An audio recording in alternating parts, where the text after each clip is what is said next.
नमस्कार पोरापोरींनो, कामाचा आता एवढा कंटाळा यायला लागलाय का आता केस सुद्धा दुसऱ्याकडून धुवून घ्यायची बारी यायला लागली. आम्हाला आहे ना खायला टाइम नाही, खायला फिरायला भरपूर टाइम आहे पण खायला बिलकुल टाइम नाही. आणि खायच्या नावाखाली आम्ही फक्त आहे ना मॅगी बनवून खातो. आणि तेव्हा तर आमचा शेफ तर मॅगीचा असा डेंजर आहे ना बनवणारा, मॅगी बनवता बनवता निम्मी मॅगी तोच खाऊन घेतो. आणि मी काय म्हणलो त्याला, थांब मी ना पहिले हॉलमध्ये मॅगी नेऊन ठेवतो, बाकीची खायला तू ये बाकीचं सामान घेऊन. तो युज तोवर निम्मी मॅगी तर मग मीच खाऊन टाकतो. लय दिवस झाले होते कटिंग नव्हती केली आणि आज अशा मागड्या दुकानात गेलो होतो ना, आजपर्यंत तशा ह्याच्यात कधी गेलोच नसेल मी. चायला नेमकं इथं स्पेशल ट्रीटमेंट भेटते कोणती, मला हे पाहिजेच होतं बरं का. मला विचारलं त्यांनी कोणती कटिंग काय करायची, म्हणलं काही करावं पण असं दिसतो याच्यापेक्षा जरा बरं दिसन असं काहीतरी द्या करून. ते लागले केस बिस धुवायला, म्हणले तर वेगळंच चाललंय असं तर काय पहिल्यांदा याच्या आधी केलंच नाही मी.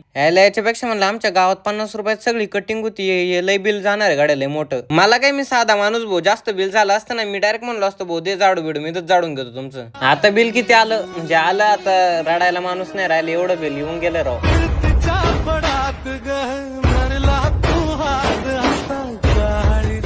तुम्ही सांगा आता कसं काय दिसते आपली हेअरस्टाईल, आणि लवकर आहे ना व्लॉगला लाईक करा आणि आपल्या अकाउंटला ना फॉलो करा.